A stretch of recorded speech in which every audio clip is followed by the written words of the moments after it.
Bab 4. Nyala api terakhir. Pagi masih belum beranjak jauh. Kuaran hawa kematian masih kental. Bayang-bayang berterbangan menjadi wakil El Maut.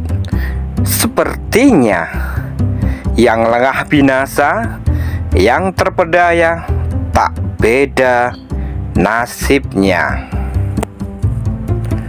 Jurang mulut ular tidak berjarak jauh dari arena pertempuran tidak seimbang itu. Satu nyawa telah terbang, milik Sri Kanti, istri Adipati Bambang Swolopati yang sekarang menggereng marah. Tubuhnya melesat cepat membagi pukulan, tendangan, dan tusukan dengan selubung tenaga dalam amuk Sadulo Petak. Serangan yang dilambari nafsu membalas dendam.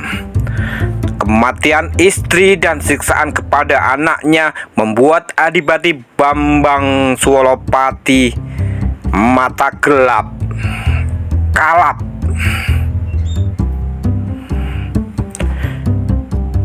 Tertutup akan pertimbangan bahwa kelima sisa lawannya bukanlah orang sembarangan.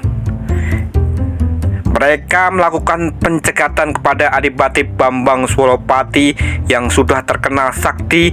Jika tanpa persiapan itu mustahil. Mereka pasti mempunyai persiapan yang matang. Tanpa persiapan dan keyakinan menang, mana mungkin mereka berani mengambil resiko untuk mengambil tugas berbahaya ini. Tugas jika gagal dilakukan, nyawa mereka adalah taruhannya. Melihat gerak cepat Adipati Bambang Swolopati yang begitu terengginas dan berbahaya, tanpa komando, kelima pencegat itu bergerak berlapis saling menjaga dan melindungi. Gerakan teratur untuk menghadapi Adipati yang tangguh ini. 2, 5, tutup semua jalan keluar. Hiya! Sang pemimpin segera memberikan aba-aba untuk menutup pintu keluar bagi Adipati Bambang Swolopati yang sedang mengamuk. Dua anak buahnya bergerak lincah menutup semua lubang yang bisa digunakan lolos nantinya. Terang. Suara tangkisan, pukulan, dan tendangan berhasil dibendung oleh kedua lawannya. Bahkan gerakan pesat keris di tangan kanan Adipati Swolopati yang berhawa panas dahsyat itu berhasil ditangkis oleh sang pemimpin. Hiya, terimalah seranganku. Golok panjang yang dipakai menangkis sekarang bergerak seperti ular yang menyambar-nyambar, menghalau tusukan keris yang bertubi-tubi menyerang bagai gelombang air yang tidak berkurang, malah semakin cepat. Rangsekan sang pemimpin ternyata kandas di tengah jalan. Benar-benar tidak bernama kosong Adipati ini.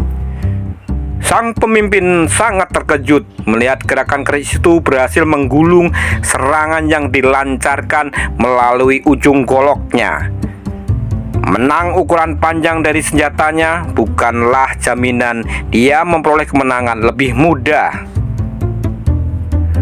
Hawa panas yang menyelubungi Adipati Bambang Swolopati memaksa semua serangan berantai seakan menemui dinding panas dan memantul kembali atau arahnya melenceng menjauhi tubuh Adipati itu. Pikat kalajengking merah! Teriakan komando membuat kelima pencegat itu segera merapal ajian kalajengking merah. Senjata kelimanya dibuang terbang. Mereka merapal aji itu melalui kedua tangan telanjang mereka. Sepasang tangan mereka mulai bergetar, kemudian berubah merah dan mengeluarkan asap beracun. Melihat kesaktian Adipati Bambang Swolopati, terpaksa mereka menggunakan ilmu gabungan beracun untuk mengalahkannya. Atur formasi dan serang! Sekali lagi, serangan beracun dan berbahaya mengepung Adipati Bambang Swolopati dari segala penjuru. Keris, pukulan aji amok sadula petak bergantian dilancarkan untuk menghadapi gempuran pukulan beracun, dan 5 pasang tangan beracun yang ternyata kebal tidak mempan dilukai oleh senjata tajam. Semula Adipati Bambang Swolopati masih mampu mengimbangi kepungan ini. Sesekali malah mampu melancarkan tusukan dan pukulan tangan kiri yang dialiri tenaga dalam, berbahaya dan mengerikan jika sampai terkena. Sudah puluhan jurus dilancarkan, namun keadaan masih belum menunjukkan kemenangan di salah satu pihak. Para pengepung kehabisan akal. Benar-benar luar biasa sepak terjang Adipati ini. Sampai suatu ketika, dengan licik pencegat yang terluka memanfaatkan Bambang Jatmika untuk melemahkan dan mengacau konsentrasi Adipati Bambang Swolopati. Lihat ke sini Adipati, cengeknya dengan muka berkerut karena merasa sakit. Luka tertusuk keris mengeluarkan darah, namun keadaan seperti itu tidak menggunakan niat jahatnya menyeret tubuh Bambang Jatmika ke arah jurang mulut ular. Mendengar teriakan itu, Adipati Bambang Swolopati pecah konsentrasinya. Akibatnya, 2 serangan lawan lolos dari pertahanannya. Dua cakaran tangan beracun kelabang merah berhasil merobek pakaian dan dadanya. Satu lagi tangan kanan yang memegang keris pun terluka.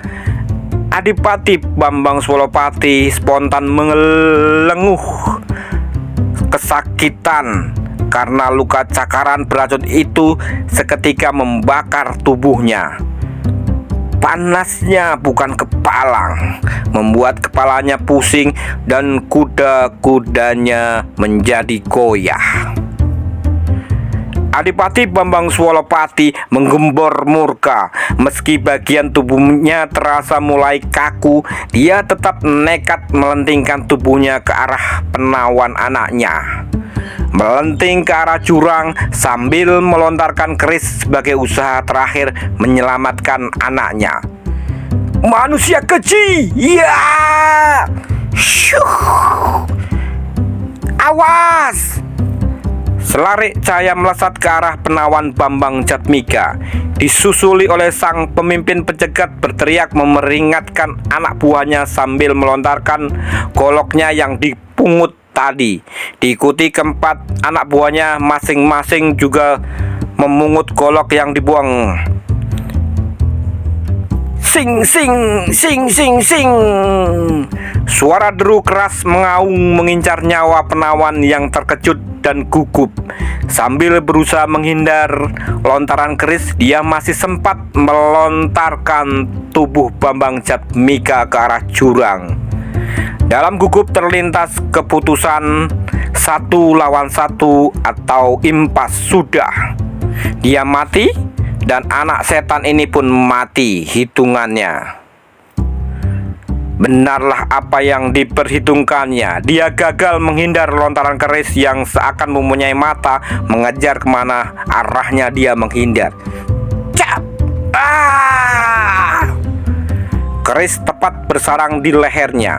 Kepalanya tersentak ke belakang. Jeritan kematian mengikuti tubuhnya yang melayang ke dalam jurang bersamaan tubuh kecil Bambang Jatmika. Jatmika! Teriakan pilu Adipati Bambang Swolopati melihat anaknya lenyap jatuh ke jurang. Sedetik kemudian, cap! Luncuran 3 golok meleset dari sasaran. 2 golok tepat menghajar punggung Adipati Bambang Swolopati, membuatnya jatuh tersungkur di dekat mayat Sri Kanti yang sudah dingin.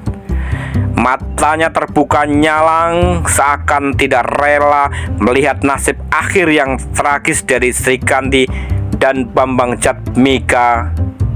Kemudian nasib dirinya sendiri, tewas dalam keadaan penasaran.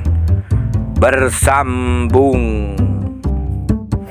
Ikuti terus kisah Pedang Buana.